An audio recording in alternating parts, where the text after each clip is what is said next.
नमस्कार मित्रांनो, सावलीची जणू सावली या आजच्या एपिसोडमध्ये आपण पाहत असतो की सावली तिचे दागिने पाहत असते आणि बोलत असते. किती दागिने आहेत हे मौल्यवान, पण हे दागिने ठेवायचे तरी कुठे? किती टेन्शन येतं ना. कधी कपड्याखाली ठेवा, कपाट्यामध्ये लपवून ठेवा, ठेवायचं तर कसं? तेवढ्यात असते तर सारंग येतं बोलतो, हे बघ त्याच्यासाठी तर आलं आहे ना हे गोदरेजचं कपाट. या कपाटामध्ये आहे वगैरे लॉकर. आता तुला कसलीही टेन्शन नाही की कुठं ठेवायचं म्हणून. हा हे कपाट आहे ना, लाकडी कपाटापेक्षाही मजबूत आहे आणि यामध्ये ही लॉकरची सिस्टीम आहे, ज्यामध्ये तू पासवर्ड टाकू शकतेस, तुझा हवा तो कोड टाकू शकतेस. तो फक्त तुलाच माहिती असेल आणि हा कोणी दुसरं अनलॉक करू शकत नाही. असं जे काही ते जे आहेत नियम अटी तो सांगत असतो. त्यानंतर तो बोलतो, आणि चुकून जर कोणी तुझ्या माघारी ते उघडत जात असेल तर त्याच्यामध्ये अलर्ट गजर आहे, तो ना वाजणार आहे. तर ऐकून सावली मात्र खुश होते. अरे वा, छान आहे ना. म्हणजे इथून पुढे टेन्शनच नाही आपल्याला कसलं दागिने कुठे ठेवायचं याचं. आपण घरामध्ये जरी दागिने असले तर बाहेर गेले तर निश्चिंत राहू, असं ना कपाटाकडे बघून ती बोलत असते. आणि सारंग सावली हे दोघे गोदरेजच्या कपाटाची ना नक्कीच जाहिरात करत आहेत हे दाखवलं आहे. त्यानंतर सावली काय करते, पटकन तिचे दागिन्याचे बॉक्स घेते आणि त्या कपाटामध्ये ठेवते. त्यानंतर ती पासवर्ड सेट करते आणि लॉक करते आणि बोलते, अरे वा, खरंच खूप छान आहे सारंग सर, मला खूप छान आवडलं हे. नंतर बोलते सावली, आता मला असं वाटतं इथून पुढे काय करावं माहिती आहे का, की दागिन्याची गिफ्ट सणासुदींना देण्याअगोदर ही गिफ्ट नक्कीच दिली पाहिजे. कारण की सिक्युरिटी असेल तर सगळ्या गोष्टी होतील ना, असे बोलत असतो. तर सारंग बोलतं, हां बरोबर, मग इथून पुढे काय, टेन्शन नॉट, सिक्युरिटी मस्ट, असं बोलतो. आणि सावली मात्र त्यांचं बोलणं ऐकून हसते आणि त्या दोघांचं हे संभाषण चालू असतं. इकडे काय झालेलं असतं, देवाभाऊला तिलोत्तमा मॅडम कॉल करतात आणि विचारतात, काय झालं देवा, काय सापडलं का तुला, कोण होते ते गुंड? तर तो बोलतो, अजून तरी काही सापडले नाहीत, पण आपल्याबरोबर अजून तिथल्या 4 लोकांनी पाहिलं आहे त्यांना, त्यामुळे नक्कीच सापडतील, तुम्ही काळजी करू नका. तर तिलोत्तमा बोलते, हे बघ मला तर काय वाटतं माहिती आहे का, की हा योगायोग नक्कीच नाही. म्हणजे आम्हा दोघांना मारायला गुंड येतात आणि राजकुमार आम्हाला तिथे त्याच वेळी कसा काय वाचवा येऊ शकतो? मला काही तर गडबड वाटते, हे नक्कीच बघ. तर देवा बोलतो, हो तुम्ही काळजी करू नका. हे बघा, त्यातला एक जरी गुंड आपल्याला सापडला ना तर सगळी कहाणी पुढे येईल, त्यामुळे तुम्ही काळजी करू नका, मी नक्कीच त्यांना शोधून काढेन. तर तिलोत्तमा बोलते, हो लवकर तू शोधून काढ. मग हे बघ लक्षात ठेव, मला आहे ना ह्याच्या मुळाशी जायचं आहे. जोपर्यंत मला समजत नाही की हे कोणी केलं आहे तोपर्यंत मी काही शांत बसणार नाही, असं ती बोलते आणि फोन ठेवते. इकडं सारंगच्या बाबांना मात्र आश्चर्य वाटतं की हिला का असं वाटते की हे सगळं राजकुमारनं घडवून आणलं आहे, मग का अशी ओरडत आहे ती, असं बोलते. तर इकडे राजकुमारचे बोलल्यानंतर हे बोलत असतो देवाभाऊ, की लवकरात लवकर मी त्या दोघांना शोधून काढीन आणि तुम्हाला कॉल करीन. आणि त्यानंतर तुम्ही काही काळजी करू नका, आपल्याला नक्कीच समजेल की कोणी घडवून आणले आहे, हा योगायोग होता का कोणी घडवून आणलेला आहे, हे आपल्याला लवकरच समजणार आहे. इकडे सारंगचे बाबा बोलत असतात, हे बघ म्हणजे सगळ्यांना पटलेलं आहे की तो सुधारला आहे, मग तुला का नाही, आपल्या मुलांना पटलेलं आहे. तर तिलोत्तमा बोलते, तुम्हाला माहिती आहे का, मुलांचा अनुभव कमी पडतो, पण आपला तर आहे ना अनुभव, मी त्याला जन्म दिला आहे, त्यामुळे मला चांगलं माहिती आहे, त्याची नस माहिती आहे. आणि तुम्ही एक वडिलांच्या प्रेमापोटी बोलत असाल, पण मी नाही. हां, तुम्ही लक्षात ठेवा, त्याने जे एवढ्या चुका केलेल्या आहेत मी पाहिलं आहे आणि आता तो काही जर केला तर सुधारेल असं मला अजिबात वाटत नाही. त्यामुळे मला नक्कीच हे शोधून काढायचं आहे की कोणी केलं आहे. आणि हे लक्षात ठेवा, जोपर्यंत हे समजत नाही ना हे राजकुमारनं केलेलं नाही, तोपर्यंत तुम्ही कुठल्याही विश्वासामध्ये राहू नका की हे राजकुमारनं केलेलं नाही म्हणून. चालेल का, अशी बोलत असते. आणि ती पटवून देत असते की तिला असं नक्कीच वाटते हे सगळं ना राजकुमारनं घडवून आणलेलं आहे घरामध्ये येण्यासाठी, आपल्या सगळ्यांचं प्रेम मिळवण्यासाठी. तर सारंगचे बाबा बोलतात, बरं तुला असं वाटते ना, ठीक आहे, मग मला असं वाटतं राजकुमार सुधारतोय आणि लवकरात लवकर त्यांना आईचं पण प्रेम मिळवावं असं मला वाटतंय.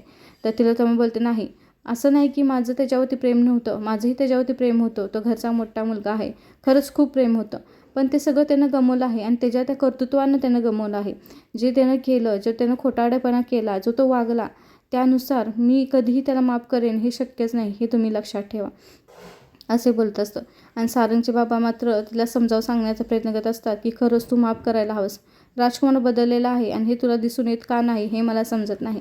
आणि ही मात्र म्हणत असते, तुम्ही चुकीच्या विश्वासात आहात, मला पूर्णपणे गॅरंटी आहे तो बदललेला नाही, तो कना हे करतो, हे सगळं मुद्दाम करतोय घरामध्ये येण्यासाठी, हे सगळं नाटक त्यानं केलेलं आहे. जो सारंगला मला अपघात घडून आणला तो त्यांनीच केला असणार आहे असं तिला असं वाटत असते, जे इनडायरेक्टली त्याला बोलत असते. आणि मी ह्या मुळाशी जाऊन नक्की शोधून काढेल हे कोणी घडवून आणलेलं आहे. आणि जर तो हा असेल तर मग तर काय असेल ते तुम्हाला नक्कीच माहीत असेल. ते तुम्हाला अशी ओढून बोलत असते. तर सारंगचे बाबा त्यावेळी काहीच बोलत नाहीत. ते बोलत असतात, बघूया आपण नक्की ठरवू कशामुळे झालं आहे, कोणी काय केलं आहे ते लवकरच कळेल. आणि ती बोलते, सारंग विश्वास ठेवते कारण की सारंगचं ना बंधुप्रेम खूप उपाळून चाललेलं आहे. त्याचं ना भावावरती खूप प्रेम आहे. पण मी ना अशी भावनेमध्ये वाहून जाणारी नाही, तुम्हाला चांगलं माहीत आहे. मी बरोबर शोधून काढेल की कोणी केलेलं आहे. आणि राजकुमारवरती तर मला थोडाही विश्वास नाही, जो त्यानं घरामध्ये घोटाळा केले आहे, जी पैशांची चोरी केली आहे, जी बदनामी केली आहे, त्यानंतर मी त्याच्यावरती विश्वास ठेवणं हे शक्यच नाही, हे तुम्हालाही माहीत आहे. ह्या दोघांचं बोलणं चालवलं असतं. त्यानंतर काय होतं, खाली ना मंदिरामध्ये आलेले असते. दोघीजणींना देवापुढे प्रार्थना करत असतात. आणि अमृता देवापुढे आल्यानंतर तिला समजतं की आई पाठीमागून आलेल्या आहेत. पण आता त्यांच्या प्रश्नांना तिला उत्तर द्यायचं नसतं. त्यामुळे ती त्यांना टाळाटाळ करण्याचा प्रयत्न करते. आणि ती जोपर्यंत नमस्कार करत आहेत तोपर्यंत हळूच तिथून निसटून जाण्याचा प्रयत्न करते. पण तिलोत्तमा नक्कीच तिच्याशीच बोलण्यासाठी आल्या होत्या तिथे. त्यामुळे ती काय ते संधी सोडत नाहीत. त्या बोलतात, काय काय ठरवलं आहेस तू? काय झालं? काय सांगितलं नाहीस? मी तुला परवा दिवशी बोलली त्या विषयावरती तू बोलली होतीस, मी तुम्हाला सांगेन म्हणून. तू काहीच अजून बोलली नाहीस. बरं ठीक आहे, चल मी विचारते काय झालं. तर अमृता काही न समजल्यासारखं, काही न आठवल्यासारखे बोलते. कोणत्या विषयी बोलताय आई? मला काहीच समजलं नाही, तुम्हाला काय म्हणायचं आहे ते. तर तिलोत्तमा बोलते, समजलं नाही तुला मी कशाबद्दल बोलते ते? म्हणजे अमृता असं आहे का, घरामध्ये काही गोष्टी होऊन गेल्या की आत्ता जे काय चालले त्याबद्दल पाठीमागं जे काही होतं ते सगळं विसरून जायचं आहे का तुला? बरं ठीक आहे, चल मीच तुला आठवण करून देते. तू मला तुझ्या लग्नाच्या होकाराबद्दल सांगणार होतीस. तुझा होकार आहे हे मला कळवणार होतीस तू. काय झालं त्याबद्दल? तर अमृता तिथून बाहेर येते आणि बाहेर येऊन बोलते की आई मला ते लग्न करायचं नाही, माझा लग्नाला नकार आहे. हे ऐकल्यानंतर मात्र तिलोत्तमा मॅडमला खूप राग आलेला असतो. इकडे नील आणि ऐश्वर्या त्यांच्या बेडरूममध्ये असतात आणि नीलला ऐश्वर्या बोलत असते, हे बघ म्हणजे आता तो राजकुमार आला आहे घरी, हां, जोपर्यंत तो इथं नव्हता तोपर्यंत तू काय करू शकला नाहीस. तुझं कंपनीमध्ये दुय्यम स्थान, घरामध्ये दुय्यम स्थान, आता तेही राहणार नाही कारण की तो आला आहे.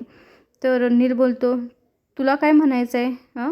आला आहे तर तुला काय एवढं वाईट वाटत आहे? तर ऐश्वर्या बोलते, अरे म्हणजे तू काय, मला तुझं काही समजतच नाही. हे बघ, तुला आठवते का, हा राजकुमार आहे, कोण आहे माहिती आहे? राजकुमार मेहेंदळे आहे, ज्याने ही कंपनी उभी केली, ज्याने रूपक कॉस्मेटिकमध्ये स्वतःचं श्रेय, स्वतःचं जे आयडिया आहेत ते लावून ही कंपनी खूप मोठी केली आहे. तो आता परत आला आहे आणि तो जर परत आला असेल तर तू लक्षात ठेवायला पाहिजे की आता तुझं स्थान कमी होणार आहे. तर नील बोलतो, हे लक्षात ठेव. तुला अशी भीती वाटते का की तो आल्याने तुला रूपक कॉस्मेटिकमधून असं सहज उचलून बाहेर टाकलं जाईल? तर ऐश्वर्या बोलते, मला कशाला भीती वाटेल? आणि एक लक्षात ठेव नील, मला कोणतरी उचलून असं बाजूला फेकून देईल अशी मी नाही आहे, हां. आणि दुसरी गोष्ट, माझं स्थान कशाला कमी होईल? तर नील बोलतो, जे तू 2 लाख राजकुमार दादाकडून घेतले त्यावरती आईने मात्र शिक्कामोर्तब केलं आहे, हे लक्षात आहे ना तुझ्या? इकडे ह्या दोघींचं बोलणं चाललेलं असतं आणि ही अमृताला समजावून सांगत असते, ओके, म्हणजे आता तुझा नवरा पाठीमागं आला आहे म्हणून तू बदललेस का विचार, अशी बोलत असते. इकडे ऐश्वर्याला मात्र राग आलेला असतो की त्याने ते परत ते 2 लाखाचा विषय काढला आहे. तर ती बोलते, हे बघ, मी माझं स्थान परत मागे मिळवेनच, अशी तीच ठामपणे बोलते. तर नील बोलतो, कसं कसं पाठीमागे मिळवणार आहेस तुझं स्थान? ऐश्वर्या बोलते, मी हे माझं स्थान ना पाठीमागे राजकुमारला घरातून बाहेर काढूनच मिळवणार. त्यानंतर इकडे अमृता बोलत असते, आई तो असं काही नाही आहे की ते घरात आलेत म्हणून मी माझा विचार बदलते. माझा आधीही नकार होता, आताही नकार आहे. असं नाही की मी पहिला होकार दिला होता आणि आता नकार देते. हे मात्र ऐकून त्यांना राग आलेला असते. बोलते, हे बघ, राजकुमार हा ना एका आळवाच्या पाण्यावरचा आहे, हां, आणि ते कधी गळून जाईल हे तुला समजणार नाही. आणि जर तुला आत्ता असं वाटते की तो बदलला आहे तर हे फक्त थोड्या दिवसासाठी आहे, तू लक्षात ठेव. तू आत्ता जर ते लग्नाला नकार देत असशील तर तू नंतर जेव्हा ठरवशील तुला लग्न करायचं आहे तेव्हा हा मुलगा परत तुला भेटणार नाही, समजलं का? हे स्थळ असं तुला परत भेटणार नाही, असं ती समजून सांगत असते. इकडे ऐश्वर्या मात्र नीलवरती चिडलेली असते आणि बोललेलं असते, मी ना त्याला घरातून बाहेर काढून दाखवणार. तर नीलला राग येतो आणि तो बोलतो, तो राजकुमार दादा माझा घरचा आहे, त्याचं हे घर आहे, तू असं बोलू नकोस की त्याला घरातून बाहेर काढून दाखवणार. हां, हे तुझं तू सुधारायला बघ, तू विचार कर. तर ऐश्वर्या बोलते, तू मला सांगू नकोस मी काय करायचं ते. तर नील बोलतो, एवढ्या तुझ्यासारख्यांना खालच्या लेवलला मी जाणार नाही, मी काही इतका वाईट नाही. तर ऐश्वर्या बोलते, हो ना, तू वाईट, जरासं वाईट होऊन दाखव ना मला, म्हणजे आपल्याही संसाराला जर गोडी येईल असं ना त्याला मुद्दाम हर्ट करत असते. तर नील बोलतो, तू आहेस त्या लेवलला तू राहा, मी इतका माझ्या लेवलला खाली जाणार नाही हां. आणि तू मला सांगू नको की कसं मी बिझनेस करायचा कसा नाही, माझं मला समजतं. आणि हे जी विष फिरतेस ना तू घरामध्ये, हे स्वतःवरतीच कधी तो उलटल हे तुला समजणार नाही. त्यामुळे तू अशा भ्रमामध्ये राहू नकोस की तू करतेस ती बरोबर करतेस आणि तू जे करणार आहेस ते कोणाला समजणार नाही. पण ऐश्वर्या मात्र त्यालाच मूर्ख ठरवत असते आणि त्याला समजावून सांगत असते की मी कसं त्या राजकुमारला घरातून बाहेर हाकलून दाखवते हे तू पाहाच.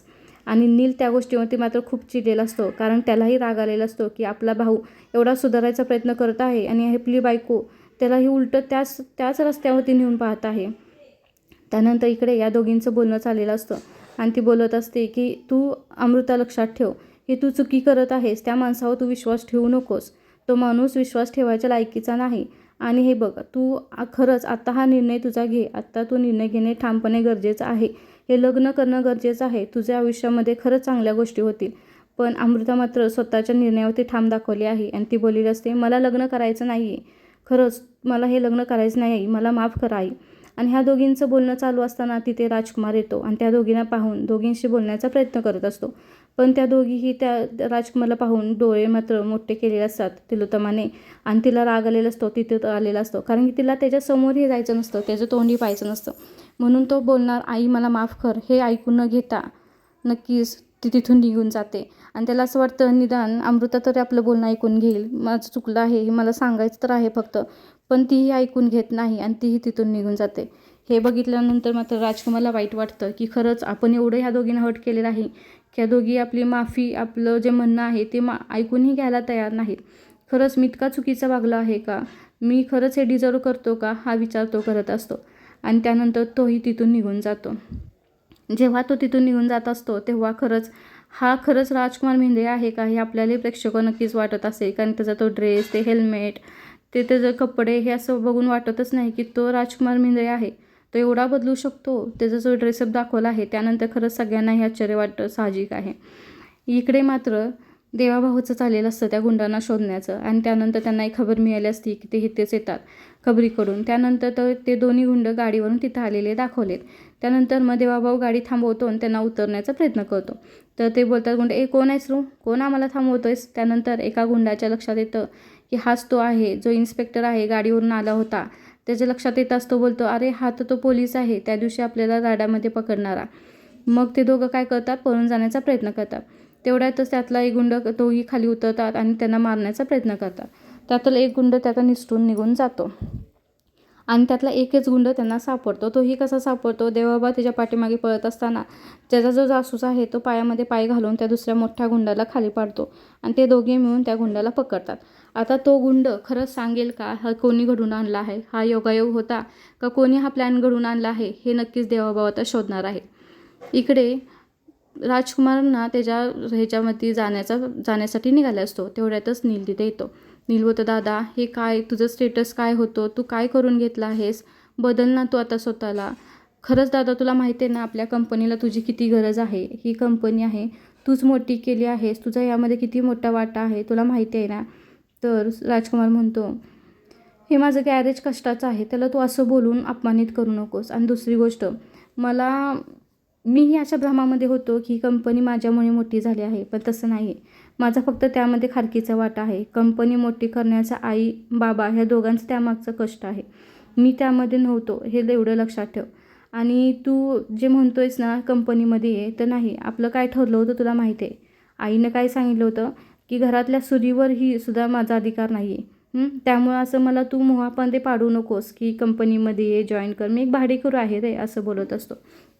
त्यावरती नील बोलतो, दादा चल नाही मी सोडतो तुला गॅरेजवरती. तर दादा बोलतो, नाही हे बघ ही ना सेकंड हँड गाडीची चावी आहे, असं बोलून तो चावी दाखवतो आणि बोलतो, मला माझ्या गाडीने जाऊन दे, तू काळजी करू नको, मी ना माझ्या पायावरती उभा आहे. मी कष्टाने हे सगळं उभं केलं आहे आणि मी त्यात खुश आहे रे, मला आता गरज नाही या मोठ्या सगळ्या दिखाव्याची, ह्या सगळ्या गोष्टींची. नीला मात्र वाईट वाटत असतं की आपला दादा आता ह्या परिस्थितीमध्ये आहे, ना त्याच्याकडे गाडी आहे ना त्याचे कपडे, हे बघून त्याला वाईट वाटत असतं. आपल्या दादाचं स्टेटस काय होतं आणि आता तो किती बदलला आहे या विचारामध्ये तो असतं.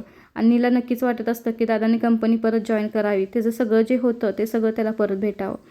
राजकुमार मात्र त्या गोष्टीला तयार होत नाही आणि बोलतो, मला ह्या मोहामध्ये पाडू नको नील, मला काम करून दे आणि मी यामध्ये खुश आहे. आणि तो परत तो बोलतो, तुला जर माझ्या गॅरेजवरती यायचं असेल ना तर मी तुला लोकेशन पाठवतो, कधीतरी ये माझ्या गॅरेजवरती, तिथं चहा छान भेटतो असं त्याला बोलत असतो. आणि तिथून ते दोघे निघून जातात. त्यानंतर इकडे खरं बबलू मोठ्याच कने धर्मसंकटात सापडलेला असतो. कारण की किरणबाबत त्या गोष्टी काही करायच्या असतात, त्याला ताराने त्याच्याकडून प्रॉमिस करून घेतलेलं असतं की मी तुला मदत करून लागेन, पण तूही मला मॉडेलिंगमध्ये मदत करावी अशी माझी इच्छा आहे. आणि त्यानं ते प्रॉमिस तयार केलेलं असतं. त्यानंतर इथं तारा मात्र मस्तपैकी डिझायनर कपडे घालून तयार असते, फोटोशूट करत असते. आणि फोटोशूट करताना तो फोटोग्राफरही तिच्याकडे पाहत असतो. बबलू बोलतो, ओळखलंस का तू हिला? तर तो बोलतो, हां, ह्यांना कोण ओळखणार नाही, ह्या तर मोठ्या गायिका आहेत ना, यांची आवाज खूप छान आहे आणि यांची गाणी खूप मला आवडतो, मी सारखे त्यांची गाणी ऐकत असतो. त्यानंतर ती बोलते, हां थँक्यू. तर बबलू बोलतो, फक्त थँक्यू, त्यांच्यासाठी गाणं म्हण ना. तर ती त्याला शांत बसवते. बबलू शांत बस. ती बोलते, हे बघा, मी जी गाणं म्हणते ना हे माझ्या कुटुंबाचंही आहे, पण माझं खरंच फॅशनला मॉडेलिंग आहे असं बोलते. बस चला आता तुम्ही पटकन फोटोशूट करा असं बोलल्यानंतर ती छान पोजेस दिसत असते आणि खरंच मॉडेल असल्यासारखी तिचे ते पोजेस असतात. आणि ते फोटो क्लिक करत असतो. आणि ती मात्र खूप खुश असते की माझं जे स्वप्न असतं, ती बोलते, मला जे करायचं होतं, जे करायचं नव्हतं तेच आतापर्यंत करत होते, पण जे करायचं आहे ते मी आता करत आहे, म्हणून मी खूप खुश आहे. इकडे तिलोत्तमा आणि सारंगचे बाबा रूममध्ये असतात आणि तिलोत्तमा रागामध्ये रूममध्ये आलेले असते. आणि जेव्हा यांचं फोटोशूट चाललेलं असतं तेव्हा बबलू मनात विचार करत असतो, या प्रेमासाठी काय काय करावं लागतं ना, कुठल्या ह्याच्यात येऊन मी पडलो, कशालाही माझ्या मागं लागलं आहे, खरंच प्रेम मिळवण्यासाठी किती धडपड करावी लागते असं तो मनामध्ये बोलत असतो. तिलोत्तमा बोलते सारंगच्या बाबांना की मला अमृताने लग्नासाठी नकार दिला आहे, तुम्हाला समजले का? ही मुलगी अशी का वागते, हिला समजत नाही का? तो राजकुमार घरामध्ये आल्यामुळे ह्या सगळ्या गोष्टी होत आहेत. तर सारंगचे बाबा बोलतात, हे बघ, तू तिचं चांगलं करण्याचा प्रयत्न करतेस, बरोबर आहे, पण त्यामध्ये तिचा निर्णय हा जास्त महत्त्वाचा आहे ना, तिला काय वाटतं हे जास्त महत्त्वाचं आहे. तर ती बोलते, तो राजकुमार बदललेला नाही, तिला असं वाटते तो बदलला आहे, तो दाखवतोय, पण तो बदलणार नाही. हे बघा, मला गिल्ट वाटते हो, काय आहे ना, आपलं नाणं खोटं आहे ना, त्यामुळे मला गिल्टी वाटते की तिचं काही तर भलं व्हावं, तो बदलणार नाही, तो कधीच बदलणार नाही. मग ह्या मुलीनं का स्वतःची वाट लावून घ्यावी? हिला आयुष्यामध्ये काही तर चांगलं होईल ह्या गोष्टीसाठीच मी धडपडते ना. तर सारंगचे बाबा बोललेले असतात, हे बघ, तू करतेस ती सगळं बरोबर आहे, पण ह्यामध्ये तिचा निर्णय जास्त महत्त्वाचा आहे, हे तू लक्षात ठेव. तेवढ्यातच तिलोत्तमाला फोन येतो देवाभाऊचा. आणि देवाभाऊ बोलतो, तिलोत्तमा मॅडम, मला ना सापडला आहे तो गुंड. तर ती बोलते, काय झालं, काय दिली कबुली त्याने, सांग मला पटकन. तर तो तिकडून बोलतो, त्याने अजून कबुली काही दिलेली नाही, कारण की मी त्याला अजून पोलिसांचा धाक दाखवलेला नाही, पण तो लवकरच सांगेल, मी तुम्हाला कळवेन. मग ती बोलते, तू लवकरच सांग, मला ह्या गोष्टीच्या तळागाळीशी जायचं आहे आणि मला पाहायचं आहे की नक्की हे कोणी करून ठेवलं आहे. त्यानंतर ती फोन ठेवते आणि बोलते सारंगच्या बाबांना, हे बघा, आता तो गुंड सापडला आहे, तर लवकरच कबुली देईल आणि मला ते समजणारच आहे की कोणी केलं आहे. त्यामुळे आपण ना लवकरच त्याच्याची छानबीन करू. आणि राजकुमार बदललेला नाही, आणि का नाही तुम्हाला सांगते, अमृताने हा निर्णय घेतला आहे तो चुकीचा घेतला आहे. परत असा मुलगा असं स्थळ भेटणे शक्य नाही, त्यामुळे तिचा तो निर्णय तिने बदलावा असं मला वाटते. आणि त्यानंतर ती देवाभाऊला फोनवर बोललेली असते, तू लवकरात लवकर त्याची कबुली जबाब घे आणि मला कळव, मला लवकरात लवकर ह्या गोष्टीची छानबीन झाली पाहिजे. इकडे किचनमध्ये या दोघी असतात, अमृता वहिनी आणि सावली. स्वयंपाक चालू असताना अमृता वहिनीला चक्कर आल्यासारखी होत असते आणि ती चक्कर आल्यासारखी पडत असते. तर सावली बोलत असते, काय झाले वहिनी, शांत का आहात तुम्ही, बोलला का तुम्ही राजकुमार दादांशी? तर ती बोलते, नाही बोलले. तर ती काय असे शांत बसले असते, काहीच उत्तर देत नसते. तर सावली बोलते, काय झाले वहिनी, बोला ना, माझ्याशी शेअर करा, तुम्ही राजकुमार सरांशी बोललाय का, काय बोलले ते? तर अमृता बोलते, नाही, मी खरंच बोललेलं नाही, म्हणून तुला सांगते, आमच्या दोघांमध्ये कोणतीही चर्चा झालेली नाही. त्यानंतर सावली एकटीच बडबड करत असते, मात्र हिच्या चेहऱ्यावरती घाम येत असतो आणि असे पडल्यासारखी, चक्कर आल्यासारखी असते. तर सावलीच्या लक्षात येतं की वहिनीला काहीतरी होते. मग ती बोलते, वहिनी काय होते तुम्हाला, चक्कर येते का तुम्हाला, चला आपण इकडे टेबलवरती जाऊन बसू. असं बोलून ना तिला टेबलवरती जाऊन बसवते आणि बोलते, 2 मिनटं थांबा, मी तुमच्यासाठी पाणी घेऊन येते. म्हणून सावली पाणी घेऊन येते आणि त्यानंतर अमृताला बोलते, काय झाले तुम्हाला? तर अमृता बोलते, काही नाही गं, मी परवा दिवशी निर्जला व्रत केलं होतं ना, त्यामुळे होत असेल, बाकी काही नाही. त्यानंतर ती शांत बसते आणि विचार करते. सावलीला म्हणते, सावली, परवा दिवशी जो अपघात झाला त्या दिवशी एकादशी होती ना? तर सावली बोलते, हो. मग सारंग सरांचा जीव वाचला, जे काही सगळ्या गोष्टी झाल्या तुझ्या लक्षात आले का? हे सगळं पांडुरंगाने करून आणलं आहे. तुझं जो पांडुरंगावरती विश्वास आहे, श्रद्धा आहे, ते सगळं त्यामुळे झालं असेल ना गं? तर सावली बोलते, हो, तुम्ही म्हणताय तसंच, विठुराया सगळीकडे आहे आणि त्यांनीच घडवून आणलं आहे, पण तुम्हाला कळतं आहे का बहिणी, जे घडवून आणलं ते कोणाच्या रूपात घडवून आणलं? हे मात्र पांडुरंग हा विठुराया माझा आला आहे तो राजकुमार सरांच्या रूपात. हे बोलल्यानंतर मात्र तिला असं वाटतं, खरंच झालं असेल का? राजकुमार बदलले आहेत का? आणि सावलीचे म्हणणं ऐकून सगळ्यांनाच आश्चर्य वाटेल की सावली बोलली आहे, खरंच राजकुमार सरांच्या रूपात हा माझा पांडुरंग आला आहे. हा एपिसोड इथं संपतो.